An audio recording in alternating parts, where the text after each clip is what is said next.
Hello everyone, welcome to Teaching Eva. Today we are going to start new worksheet, that is worksheet number 12, जो कि 10th class के students के लिए ही है, science की। ये भी चैप्टर नंबर 2 से ही ली गई है, अमल शारक एव लवण। अच्छा, चलिए स्टार्ट करते हैं। अमल एव क्षार की क्षमता बता रखी है दो के, हम ये इसको पहले भी पिछली वर्कशीट में डिस्कस कर चुके हैं। एक बार रीड कर लेते हैं। ये क्रमशः H+ और OH- आयनों को उत्पन्न करने के लिए अम्ल और क्षार की क्षमता है। मतलब जितने ज़्यादा H+ आयन होंगे उतना ही विलयन क्या होगा, अम्लीय होगा, और जितने ज़्यादा OH- आयन होंगे उतना ही विलयन क्या होगा, क्षारकीय होगा। जो अम्ल 100% आयनिक होता है और अधिक H+ आयनों को उत्पन्न करता है, उसे हम क्या बोलते हैं, प्रबल अम्ल बोलते हैं। वो प्रबल अम्ल कहलाएगा जो ज़्यादा H+ आयन उत्पन्न करेगा। और जो अम्ल कम H+ आयन उत्पन्न करेगा उसको हम क्या बोलेंगे, दुर्बल अम्ल बोलेंगे। ओके। जो क्षार 100% आयनिक होता है, तो वो OH आयनों को उत्पन्न करता है, वो अधिक OH आयनों को उत्पन्न करेगा और उसको हम क्या बोलेंगे, प्रबल क्षार बोलेंगे। और जो क्षार कम OH- आयन उत्पन्न करता है, हाइड्रोक्साइड आयन जो कम उत्पन्न करता है, वो दुर्बल क्षार कहलाता है। वो क्या कहलाता है, दुर्बल क्षार कहलाता है। समान सांद्रता के HCl और CH3COOH एसिटिक एसिड, समान सांद्रता मतलब इनकी सांद्रता, इनकी कंसंट्रेशन समान अगर हमने ली तो भी ये दोनों H+ आयनों की अलग अलग मात्रा को उत्पन्न करेंगे। मान लीजिए मैंने 1 मोलर HCl ले लिया और 1 मोलर कंसंट्रेशन का CH3COH ले लिया, तो ये इसके अंदर HCl जो है, क्योंकि उसकी 100% आयनिक क्षमता है, तो वो ज़्यादा से ज़्यादा H+ आयन को उत्पन्न करेगा और लगभग उसके सारे ही अणु जो होंगे वो H+ आयन में उत्पन्न हो जाएंगे। और जबकि जो एसिटिक एसिड है वो दुर्बल अम्ल है, वो सारे के सारे H+ आयन उतने ज़्यादा H+ आयन उत्पन्न नहीं कर पाएगा जितना कि वो मौजूद है। नेक्स्ट पॉइंट आपका ये है कि HCl पूर्ण रूप से आयनिक जो हो जाता है, इसलिए अधिक H+ आयन उत्पन्न करता है, क्योंकि पूर्ण रूप से आयनिक हो रहा है तो ये ज़्यादा उत्पन्न करेगा H+ आयन। जबकि CH3COO अपूर्ण रूप से आयनिक होता है, मतलब कि ये पूर्ण रूप से आयनिक नहीं होता, तो ये कम H+ आयन उत्पन्न करता है। इसी प्रकार जो क्षार 100% आयनिक होता है और अधिक OH- आयनों को उत्पन्न करता है, उसे प्रबल क्षार, और जो क्षार कम OH- आयन उत्पन्न करेगा उसको दुर्बल क्षार कहते हैं। अच्छा, आपको ये नीचे एक टेबल दे रखी है, ज़रा इसको देख लेते हैं। यहाँ पे लवणों के प्रकार दे रखे हैं कि लवण जो होते हैं वो किस प्रकार के होते हैं। ठीक है, यहाँ पे लवण किस प्रकार के होते हैं कि एक तो लवण की प्रकृति दे रखी है, या तो उदासीन होगा, क्षारकीय होगा, या फिर अम्लीय होगा, 3 होते हैं। ठीक है, हम यहाँ पर देखते हैं कि अगर हमने लवण किस तरह से लिए, बनाने के लिए हमने पहले प्रबल अम्ल लिया और प्रबल क्षार लिया, दोनों चीज़ें प्रबल ले ली, तो जो हमारा लवण बनेगा, यहाँ पे उदाहरण दे रखा है, जैसे कि यहाँ पर हमने अम्ल जो था वो HCl लिया था और जो क्षार था वो सोडियम हाइड्रोक्साइड लिया। तो सोडियम हाइड्रोक्साइड की जब प्रक्रिया HCl से कराएंगे, हाइड्रोक्लोरिक अम्ल से कराएंगे, तो वो क्या बनाएगा, सोडियम क्लोराइड बनाएगा। तो ये दोनों के दोनों ही, सोडियम हाइड्रोक्साइड भी और सोडियम क्लोराइड भी क्या हाइड्रोक्लोरिक अम्ल भी, दोनों क्या हैं, प्रबल अम्ल और क्षार हैं। ये है प्रबल अम्ल है और ये प्रबल क्षार है। जब दोनों प्रबल मिलते हैं तो वो उदासीन प्रकृति का लवण बनाते हैं। तो वो क्या बनाते हैं, उदासीन प्रकृति का लवण बनाते हैं। यहाँ पर लिया है दुर्बल अम्ल और प्रबल क्षार। अब यहाँ पे अम्ल और क्षार की कॉलम में देखिए कि दुर्बल अम्ल कौन सा है, कार्बोनिक अम्ल लिया है, और जो क्षार है वो सोडियम हाइड्रोक्साइड क्षार लिया है, जो कि प्रबल क्षार है। तो जब प्रबल क्षार और दुर्बल अम्ल मिलते हैं तो वो क्षारकीय प्रकृति का क्या बनाएंगे, लवण बनाएंगे। यहाँ पे देखिए, यहाँ पे हम देख सकते हैं कि जो यहाँ पे प्रबल क्षार लिया था, तो इसलिए प्रबलता किसकी ज़्यादा है, क्षार की ज़्यादा, तो उसकी प्रकृति भी क्या होगी, क्षारीय होगी। इसी तरह से थर्ड पॉइंट पर आ जाते हैं, प्रबल अम्ल एवं दुर्बल क्षार के लवण। अगर हम प्रबल अम्ल ले लेते हैं और अब दूसरे केस में हमने, तीसरे केस में क्या लिया है, दुर्बल क्षार लिया है, तो यहाँ पर अम्ल प्रबल है तो इसकी प्रकृति भी, जो लवण बनेगा उसकी प्रकृति भी क्या होगी, अम्लीय होगी। जैसे कि यहाँ पर जो क्षार है वो कैसा दे रखा है, दुर्बल दे रखा है। और हाइड्रोक्लोरिक अम्ल, ठीक है, ये क्या दे रखा है, ये प्रबल अम्ल होता है। तो ये दोनों जब मिलेंगे तो ये कैल्शियम क्लोराइड बनाएंगे, जो कि एक अम्लीय लवण होता है। फोर्थ पॉइंट देखते हैं। फोर्थ पॉइंट में दुर्बल अम्ल और दुर्बल क्षार दे रखा है। जब दोनों चीज़ें दुर्बल होती हैं तो भी प्रकृति कैसी हो जाती है लवण की, जो लवण बनता है उसकी प्रकृति उदासीन हो जाती है। जैसे कि हमने अमोनिया ले लिया, वो क्षार है, वो दुर्बल है, और कार्बोनिक अम्ल ले लिया, वो भी दुर्बल है, ठीक है। तो यहाँ पर जो लवण बनेगा वो क्या बनेगा, वो उदासीन बनेगा। यहाँ पर हम ये देख सकते हैं कि अगर अम्ल और क्षार दोनों प्रबल हैं तो भी प्रकृति उदासीन आती है, और अगर अम्ल और क्षार दोनों दुर्बल है तो भी लवण की प्रकृति उदासीन आती है। मगर अगर इसमें से अगर कोई भी एक प्रबल हो जाता है, जैसे यहाँ पे क्षार प्रबल हो रहा है तो क्षारीय प्रकृति होगी, और यहाँ पे अम्ल प्रबल हो रहा है तो अम्लीय प्रकृति होगी। इसको मैंने एक और अलग से वीडियो बना दूंगी जिसमें ये सारे के सारे रिएक्शंस आई विल डिस्कस कि यहाँ पे अम्ल और क्षार मिलके इन्होंने लवण कैसे बनाया है और इसकी प्रकृति कैसी है, ठीक है। ये वीडियो थोड़ी लंबी हो जाएगी, इसलिए इसको हम दूसरी वीडियो में कवर अप कर लेंगे। चलिए आगे देखते हैं। यहाँ पर दे रखा है हमारा शरीर pH 7 से 7.8 pH पसार के बीच कार्य करता है। यहाँ पर हमारा जो शरीर होता है उसकी भी, जो शरीर में जो रक्त होता है उसकी भी pH लगभग 7.0 से 7.8 के बीच में जाती है, ठीक है। और ब्लड की जो pH होती है, जो रक्त की होती है, वो 7.4 तक जाती है, ठीक है। इस चीज़ को ध्यान रखिएगा। नेक्स्ट टॉपिक है हमारा pH का महत्व। बहुत इंपॉर्टेंट टॉपिक और इससे बहुत क्वेश्चंस आते हैं और बहुत क्वेश्चंस इसमें बनते भी हैं। पहला पॉइंट यही है कि यदि वर्षा जल का pH 5.6 से कम है तो ये अम्लीय वर्षा कहलाती है। हम जानते हैं अम्लीय वर्षा क्या होती है, जिसमें अम्ल की प्रकृति होती है, अम्लीय प्रकृति होती है, उसको हम अम्लीय वर्षा कहते हैं। उसके अंदर कुछ ऐसी चीज़, कुछ अम्ल मिले हुए होते हैं पानी के अंदर। तो जब उसकी pH जो होगी वो 5.6 से कम होगी तो वो अम्लीय वर्षा कहलाती है। ये जल नदी में पहुंचने पर जलीय जीवों को हानि पहुंचाती है, जलीय जीवों के लिए हानिकारक होती है। ये आप 7th क्लास में भी 8th क्लास में भी ऑलरेडी पढ़ चुके हैं। अच्छा, नेक्स्ट पॉइंट है आपका हमारे पाचन तंत्र में अमाशय, जो हमारा पेट होता है उसमें अमाशय मतलब पेट, उसमें HCl अम्ल उत्पन्न होता है। कौन सा अम्ल उत्पन्न होता है? HCl अम्ल। और HCl अम्ल करता क्या है? भोजन पचाने में सहायता करता है। ये भोजन पचाने में सहायता करता है, परंतु अपचय के कारण, जो इनडाइजेशन होती है उसके कारण इस अम्ल की मात्रा अधिक हो जाती है, इस अम्ल की मात्रा अधिक हो जाती है। अब जब हमारे अमाशय के अंदर अम्ल की मात्रा अधिक हो जाएगी तो उसको ख़त्म करने के लिए, उसको उदासीन करने के लिए हम किसका इस्तेमाल करेंगे? अगर कोई अम्ल को हम अम्ल का जो असर है उसको ख़त्म करने के लिए हम इस्तेमाल करेंगे किसका? क्षार का। तो हम ऐसे में एंटी एसिड यूज़ करते हैं, इस्तेमाल करते हैं। जैसे कि एग्जांपल इंपॉर्टेंट है milk of magnesium sodium by carbonate. ये इंपॉर्टेंट एग्जांपल है, पेपर में भी पूछ लिया जाता है कि 2 एंटी एसिड्स के एग्जाम्पल्स बताओ, 2 एंटी एसिड के उदाहरण बताओ। तो milk of magnesia sodium bicarbonate anti acid के उदाहरण है।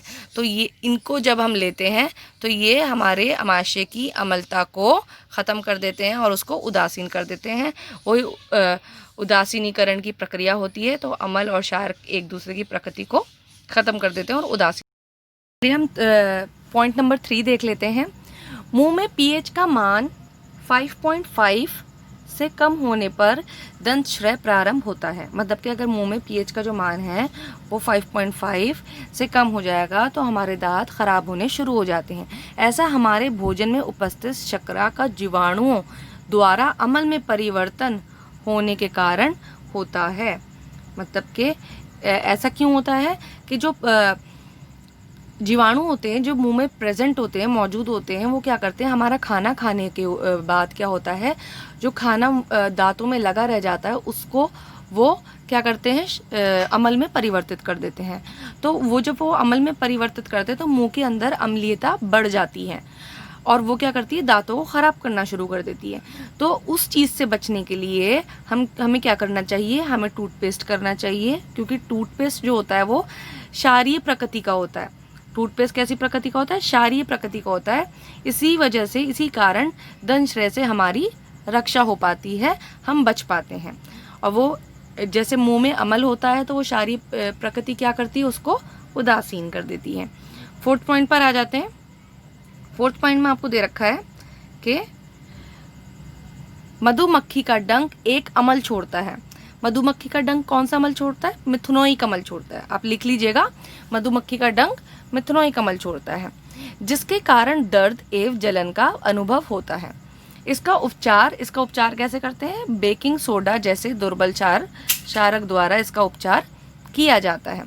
अच्छा, नेटल के डंक।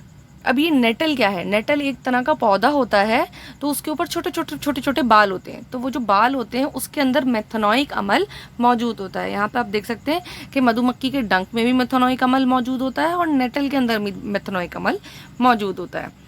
तो नेटल के जो बाल होते हैं उसमें मेथनोइक अमल होता है। तो वो क्या करता है, जैसे ही वो किसी इंसान की स्किन पर टच करता है तो वो जो बाल होता है वो मेथनोइक अमल छोड़ देता है, जिससे क्या होता है, जलन का अनुभव होता है। अच्छा, पुराने ज़माने में क्या करते थे, एक डाक का पौधा होता था, वो ज़्यादातर नेटल के पौधे के आसपास ही उगता है, ठीक है। तो उससे इलाज किया जाता था। जब नेटल का जो डंक पड़ता था, उसके बाल का डंक पड़ता था, तो डाक के पौधे से इलाज किया जाता था। तो आप सोच सकते हैं कि डाक के पौधे की प्रकृति क्या होगी, ठीक है। या मुझे कमेंट बॉक्स में लिख के बताइएगा कि डाक के पौधे की प्रकृति क्या होगी अगर जो नेटल का जो डंक होता है वो अम्लीय होता है। तो 5th पॉइंट पर आते हैं। मैं एक चीज़ और करूँगी, लास्ट में वीडियो के एक आपको टेबल दे दूँगी, उसके अंदर प्राकृतिक स्रोत और उसमें कौन कौन से अमल पाए जाते हैं वो दे रखा होगा। वो आपके एनसीईआरटी की बुक में भी दे रखा है। 5th पॉइंट पर आ जाइए। मिट्टी का पीएच पौधों को पोषक तत्वों की उपलब्धि में सहायक होता है, अतः मिट्टी की अम्लीयता को चूने या कैल्शियम कार्बोनेट के प्रयोग से क्षारीय किया जाता है, ठीक है। तो हम ये जानते हैं, चाहे वो हम हों या फिर पौधे हों या फिर मिट्टी हो, कुछ भी हो, वो सारे के सारे क्या होते हैं, वो एक पर्टिकुलर परिसर पे के पीएच पर ही काम करते हैं। जैसे कि यहाँ पर दे रखा है कि हमारे शरीर का जो पीएच होता है वो 7.0 से 7.8 तक होता है, ठीक है। तो हमको यहाँ पर मिट्टी का पीएच का भी बहुत ध्यान रखना पड़ता है कि पौधा उग पाएगा या नहीं उग पाएगा। चलिए क्वेश्चंस पे आ जाते हैं। क्वेश्चन नंबर 1 को देखते हैं। प्रत्येक लवण को अम्लीय, क्षारीय एवं उदासीन रूप में पहचानिए। कि हमने ऊपर डिस्कस करा था कि कौन सा अम्लीय प्रकृति का होगा, कौन सा क्षारीय, कौन सा उदासीन का होगा। तो यहाँ पर KCl दे रखा है आपको, यहाँ पर सोडियम नाइट्रेट दे रखा है और यहाँ पे अमोनियम सल्फेट दे रखा है। तो मैं आपको ये थोड़ा एक्सप्लेन करके एक शीट पे बता देती हूँ कि ये किस प्रकृति के होंगे। क्वेश्चन नंबर 2 में भी सेम ये चीज़ पूछ रखी है। मैग्नीशियम क्लोराइड और मैग्नीशियम क्लोराइड डैश अम्ल एवं डैश क्षारक से बना है। तो ये कौन से अम्ल और कौन से क्षारक से बना है, आइए ज़रा देख लेते हैं। हमारा पहला पॉइंट कौन सा था, KCl का पॉइंट था कि जो KCl है वो किससे बना होगा, इसकी प्रकृति कैसी होगी। इसकी प्रकृति पता करने से पहले हमको ये पता करना चाहिए कि ये बना किससे है। तो ये प्रबल क्षार और प्रबल अम्ल से बना है। जहाँ आपको K दिखे, इसका K का मतलब क्या है कि आपको पोटेशियम जो है, पोटेशियम क्लोराइड जो दे रखा है, वो ये जो K आया होगा ये KOH से आया होगा, और ये जो Cl आया होगा ये कौन सा एसिड से आया होगा, कौन सा अम्ल से आया होगा, HCl से आया होगा। ये HCl से आया होगा, ठीक है। अब ज़रा यहाँ पे देख लेते हैं जो प्रबल क्षार और प्रबल अम्ल हैं, ये दोनों KOH भी और HCl भी। तो ये जब ये आयन में विभाजित होंगे तो ये K+ आयन निकालेगा और ये OH- आयन निकालेगा, ठीक है, उत्पन्न करेगा। इसी तरह से ये H+ आयन उत्पन्न करेगा, ये Cl- आयन उत्पन्न करेगा। फिर क्या होगा, ये जो हाइड्रोक्साइड आयन है ये H+ आयन से प्रक्रिया करके जल को निर्मुक्त करेगा, और जो ये क्लोराइड आयन है ये पोटेशियम आयन से मिलकर KCl बना लेगा, क्योंकि दोनों ये प्रबल अम्ल और क्षार थे, तो KCl की प्रकृति क्या होगी, उदासीन होगी। तो आपको लिखना है कि KCl की प्रकृति क्या होगी, उदासीन होगी, और ये इक्वेशन भी करके आप दिखा सकते हैं। सेकंड पॉइंट आपका क्या पूछा था, सोडियम नाइट्रेट का पूछा था। अब देखिए जैसे ही आपके दिमाग में सोडियम, अब मैंने देखा सोडियम नाइट्रेट दे रखा है मुझे, तो मुझे सोचना पड़ेगा ये कौन से अम्ल और क्षार से लिया गया होगा। सोडियम मुझे ध्यान आता है कि अच्छा सोडियम हाइड्रोक्साइड जो कि एक क्षार है, ये इससे लिया होगा। और नाइट्रेट कहाँ से लिया होगा, HNO3 नाइट्रिक अम्ल से लिया होगा। तो ये दोनों मिलकर सोडियम नाइट्रेट ऐसे बना रहे होंगे, ठीक है। तो हमने प्रबल क्षार सोडियम हाइड्रोक्साइड लिया और नाइट्रिक अम्ल लिया, HNO3 लिया। अब हमको पता है नाइट्रिक अम्ल जो होता है, 3 आपने मेन पढ़े हैं, जो कि HCl, H2SO4 और HNO3, हाइड्रोक्लोरिक अम्ल, सल्फ्यूरिक अम्ल और नाइट्रिक अम्ल। तो ये जो है ये प्रबल अम्ल है और ये प्रबल क्षार है। दोनों अगर प्रबल हैं तो क्या होगा, जो भी ये लवण बनाएंगे उसकी प्रकृति कैसी होगी, उदासीन होगी, क्योंकि दोनों प्रबल हैं। अब यहाँ पे जरा डिस्कस कर लेते हैं। ये सोडियम आयन है, ये हाइड्रोक्साइड आयन है, ये उत्पन्न होंगे और इसमें H+ आयन और नाइट्रेट आयन उत्पन्न होंगे। ये जो H+ आयन है ये तो हाइड्रोक्साइड आयन के साथ मिलके क्या बना लेंगे, जल बना लेंगे, और ये नाइट्रेट आयन और सोडियम आयन मिलके क्या बनाएंगे, सोडियम नाइट्रेट बना लेंगे, ठीक है, और ये जल निर्मुक्त हो जाएगा। तीसरा जो पॉइंट है वो आपका किस चीज़ का है, तीसरा पॉइंट अमोनियम सल्फेट का है, ज़रा ध्यान देते हैं। तो ये जैसे ही मेरे पास अमोनियम सल्फेट आया तो मैंने सोचा कि ये जो सल्फेट है ये तो सल्फ्यूरिक अम्ल से आया होगा, H2SO4 से आया होगा, और ये जो अमोनिया है ये अमोनियम हाइड्रोक्साइड से आया होगा, है ना। तो हमको इसको देख के अंदाज़ा लगाना है कौन से अम्ल और कौन से क्षारक से लिया गया होगा, बना होगा ये लवण, ठीक है। तो हमने यहाँ पे दुर्बल क्षार क्या लिख लिया, ये अमोनियम हाइड्रोक्साइड दुर्बल क्षार होता है, और जो सल्फ्यूरिक अम्ल होता है आपको पहले ही पता है ये प्रबल अम्ल में आता है। इनफैक्ट इसको किंग ऑफ ऑल एसिड्स भी कहते हैं, ठीक है। तो ये सल्फ्यूरिक अम्ल है। तो जब ये प्रक्रिया करेंगे ये अमोनियम आयन निकालेगा और हाइड्रोक्साइड आयन निकालेगा, ठीक है। ये मैंने जानबूझ के 2 लिखा है, वो मैं बता दूंगी। जो मैंने नेक्स्ट जो एक और वीडियो बनाई है वो इसी के ऊपर है, तो आपको ये अच्छे से समझ में आ जाएंगी इक्वेशंस। यहाँ पर ये क्या दे रखा है, सल्फ्यूरिक अम्ल दे रखा है। सल्फ्यूरिक अम्ल किसमें बदलेगा, H+ आयन में और सल्फेट आयन में बदल जाएगा। तो यहाँ पर क्योंकि यहाँ पर 2 H+ आयन निर्मुक्त हुए हैं, उत्पन्न हुए हैं, तो मुझको 2 OH- के आयन चाहिए होंगे, तभी मैंने यहाँ पे 2 लगाया और इन दोनों को 2 अणु ले लिए इसको और इन दोनों को 2 कर दिया, ठीक है। तो यहाँ पर 2 पानी के जल के जो अणु हैं वो निर्मुक्त हो जाएंगे, वो उत्पन्न हो जाएंगे, और ये अमोनियम आयन और सल्फेट आयन साथ में प्रक्रिया करके क्या बना लेंगे, अमोनियम सल्फेट बना लेंगे। और ये कैसी प्रकृति का होगा, अम्लीय, क्योंकि यहाँ पर जो अम्ल लिया गया है वो क्या है, वो प्रबल है। क्षार दुर्बल है, अम्ल जो है वो प्रबल है, तो इसकी प्रकृति कैसी होगी, वो अम्लीय होगी। सेकंड क्वेश्चन आपका क्या है, मैग्नीशियम क्लोराइड कौन से अम्ल एवं क्षारक से बना है, ठीक है। तो अब यहाँ पर आप ध्यान दीजिए, मैग्नीशियम दे रखा है और क्लोरीन दे रखा है। ज़्यादातर जितने भी एसिड्स होते हैं, अम्ल होते हैं, उनके साथ अधातु लगती है, और धातु किसके साथ लगती है, क्षार के साथ लगती है। तो हम इसको ही कह सकते हैं मैग्नीशियम हाइड्रोक्साइड जो होगा वो क्षार होगा, और ये पक्का HCl हाइड्रोक्लोरिक अम्ल से ही मिला होगा। तो अगर हम इसको देख लें, इसकी प्रक्रिया को भी देख लें, तो हम यहाँ पे लिख देंगे अम्ल जो लिया है वो इन्होंने हाइड्रोक्लोरिक अम्ल लिया है, और जो क्षार लिया है वो मैग्नीशियम हाइड्रोक्साइड लिया है, ठीक है। इससे इन दोनों से मिलकर क्या बना है, मैग्नीशियम क्लोराइड बना है। अच्छा, एक और चीज़ कि आप ये मुझे कमेंट बॉक्स में आप लिखेंगे कि मैग्नीशियम क्लोराइड की प्रकृति कैसी होगी। कमेंट बॉक्स में आप लोग लिखेंगे मुझे कि मैग्नीशियम क्लोराइड की प्रकृति कैसी होगी, मैग्नीशियम हाइड्रोक्साइड कैसा क्षार है और हाइड्रोक्लोरिक अम्ल कैसा अम्ल है, और जब वो मैग्नीशियम क्लोराइड बनाएगा तो इसकी प्रकृति कैसी होगी। चलिए क्वेश्चन नंबर 3 देख लेते हैं। क्वेश्चन नंबर 3 में 3 पार्ट्स दे रखे हैं, A, B and C। First वाला डिस्कस करते हैं।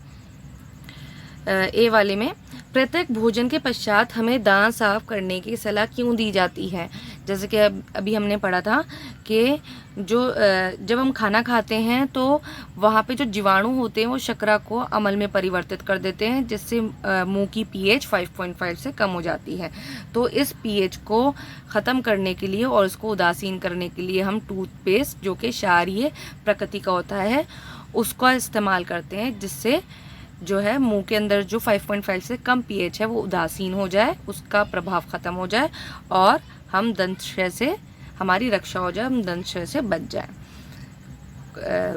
बी वाला पॉइंट देख लेते हैं। अमाशय में बनने वाले अम्ल का नाम बताइए। अमाशय में कौन सा अम्ल बनता है?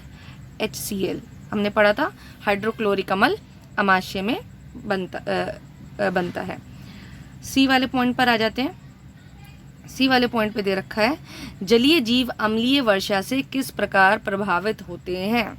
अच्छा, जैसे कि हमने यहाँ पर देखा था, हमारा जो शरीर होता है वो 7.8 से 7 से 7.8 pH तक ही काम करता है। उसी प्रकार जितने भी जलीय जीव होते हैं वो भी एक निश्चित परिसर के pH पर अपना जीवन व्यतीत करते हैं और निश्चित परिसर के pH पर ही काम करते हैं। जैसे ही पानी की pH 5.6 से कम हो जाती है तो वहाँ पर उनको इतनी ज़्यादा हानि पहुँचती है कि वो मर जाते हैं।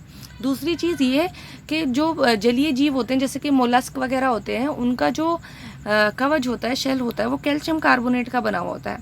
तो ज़्यादा अगर अम्लीयता बढ़ जाती है पानी के अंदर तो भी क्या होता है, वो उनका कैल्शियम कार्बोनेट का जो कवच होता है, शेल होता है, वो घुलना शुरू हो जाता है, तो वो भी मर जाते हैं। तो ये बात इम्पॉर्टेंट ये है कि जितने भी जलीय जीव होते हैं वो एक निश्चित परिसर के pH पर ही जीवित रहते हैं। अगर वो परिसर जो होगा वो कम हो जाएगा या फिर बहुत ज़्यादा हो जाएगा तो वो जी नहीं पाएंगे, वो मर जाएंगे। चलिए क्वेश्चन नंबर 4 पर आ जाते हैं। क्वेश्चन नंबर 4 पे क्या दे रखा है, एंटा एसिड किस प्रकार कार्य करते हैं। तो एंटा एसिड हम जब लेते हैं जब हमारे अमाशय के अंदर अम्लता बढ़ जाती है, हमारे अमाशय में अपूर्ण आपाच्य के कारण अम्ल की मात्रा अधिक हो जाती है, तो हम एंटा एसिड का इस्तेमाल करते हैं। एंटा एसिड का काम क्या होता है, जो अमाशय के अंदर अम्लता होती है उसकी जो अधिकता होती है उसको ये उदासीन कर देता है। क्योंकि इसकी प्रकृति कैसी होती है, क्षारीय होती है। तो ये क्या करता है, एक तरह से उसकी जो अम्लता होती है उसको नष्ट कर देता है, उसको उदासीन कर देता है। 2 एंटा एसिड का नाम लिखिए। 2 एंटा एसिड का नाम कौन सा है? मिल्क ऑफ मैग्नीशिया और सोडियम बाइकार्बोनेट।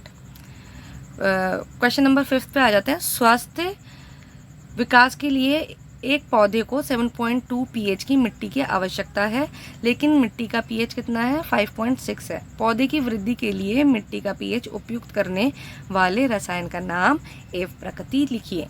तो हमको pH को क्या करना है, हमको बढ़ाना है, pH को बढ़ाना है। तो हम क्या करेंगे, ऐसी चीज़ यूज़ करेंगे जिससे pH जो है वो बढ़ जाए। तो pH को बढ़ाने के लिए हम क्या चीज़ यूज़ करते हैं, हम क्षारक इस्तेमाल करते हैं, क्षारीय प्रकृति की कोई रसायन इस्तेमाल करेंगे।